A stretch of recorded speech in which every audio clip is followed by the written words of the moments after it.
Hello everyone, Megatron here, and today we're going to be taking a quick look at the Transformers Voyager class, Age of the Primes, ALPHATRION. Now, my first original copy of this figure came cracked and had stress marks, and here's a clip of that. So before the review begins on this guy, this is my original copy. As you can see, the arms, at least this one, it has literal cracks and stress marks. Well, this one has stress marks. He also has stress marks all throughout the figure, and it is, yeah. Now, fortunately enough, Hasbro did send me a replacement to where there is a bit of stress marks, or very minuscule, compared to the original copy I had. So thank you, Hasbro Pulse, for actually replacing this figure for me. I appreciate that. And now let's get right into the review. Now, I'm not trying to steer you away or deterring you from getting this figure. I'm just trying to point out that that issue does exist, and at least it was on one copy. With the box, if you're getting him in person, you're at least able to see if the arms do have crackage or stress marks on them. So, yeah. But I gotta say, this guy's really cool. I do gotta say, it does have some sloppy paint apps, especially there on the Autobot symbol.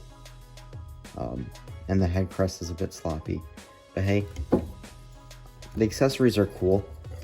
You know, he can write his own future. He can write the Autobot's own future. You got his symbol in there,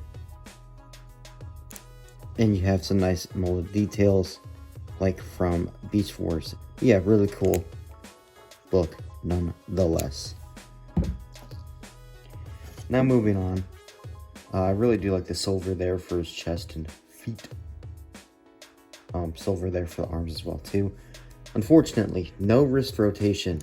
The only Transformer I have not gotten the leader from this wave. But Flatline is the only one who seems to have wrist rotation, and it frustrates me.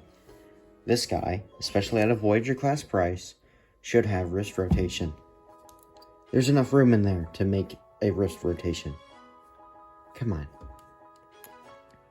But he does have an ab crunch, which we'll get more into when we get to articulation. So I guess it's a slight annoyance. Speaking of articulation, his head is on a mushroom peg, and then it is on a hinge, so he can look up that far, down that far. Shoulders can do a full 360. Might hit into the backpack here, so you can always move that out of the way. T-pose. These shoulder pads are also on their own pin. Have bicep rotation, slightly over 90 at the elbow. Once again, no wrist, but you can move them into transformation. He does have opening fingers, like so. Waist rotation, it is limited, but if you move that out of the way, and this, you get a bit more. This entire back section can also come off. It's just on a 5mm. Now you have unlimited waist. Got that ab crunch, like I said. You go pretty deep before bumping into the Autobot symbol. You can go back a little bit as well. Skirts are on their own separate hinges. You can do the big boot. Move this out of the way. Go back all the way and then some. Splits and then some. Thigh rotation. Little over 90 at the knee. You have some nice ankles. Feet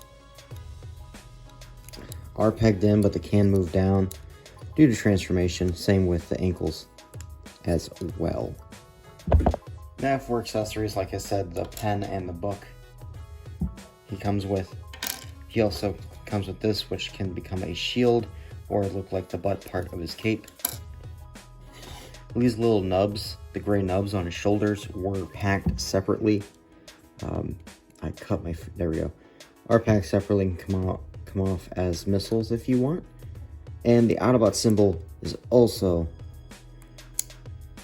just pegged in and come out, and it is on its 5mm, so he can show and wave around that he is in fact a proud Autobot. But yeah, that can come out like so. Let go. Let go. And then that can just peg right back in. And he has a bit more of an ab crunch without that in there. So, yeah, just peg that back in. There we go. So, yeah. For a quick size comparison, here he is with the Legacy United or Legacy Evolution ALPHATRION. He's actually a bit taller and a bit cleaner as well too. I do like some things about him a little bit more than that one, but vice versa. I like this guy's proportions a bit more. So they go hand in hand. Here he is with Flatline, Nemesis Prime and Sea Spray, and lastly Bumper and Ultra Magnus. Now that's pretty much it for ALPHATRION and his robot mode.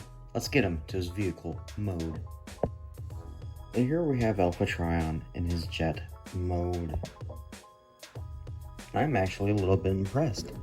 This doesn't look like the average ALPHATRION spaceship mode. It's kind of like the Cyberverse one. I know it's like an unused concept from G1 as well. Very cool. I love that color of the blue and that purple. Looks really nice in this mode. What I really do enjoy is that there's like no kibble. Everything really tabs in together well. And what I like... Wait for the semi to go by. What I really do like about this figure as the weapon storage. The book goes there, the quill goes there. Everything stores on him in vehicle mode. A+. Whenever Hasbro goes out of the way and does that, I have to give them all the credit. It's really nice when they do that, and it's really decent storage. Yeah, nice painting on this guy too. I do wish some of the gray was in silver, but I mean, really that's my main nitpick for the painting. Yeah, this guy's a pretty solid figure. But once again, I do have to put a little bit of disclaimer. You should be checking your ALPHATRIONs if you get them in person to make sure the arms aren't stressed and cracked. But like I said, Hasbro will replace your figure if it is the case, free of charge. You just have to fill out a form on the website and give them your address as well. So yeah, this guy's a pretty solid figure. I just wish he had wrist rotation, and that's my only complaint about it. So yeah, that's pretty much it. If you guys like this video, don't forget to like, comment, and subscribe. I'll see y'all next one. Bye.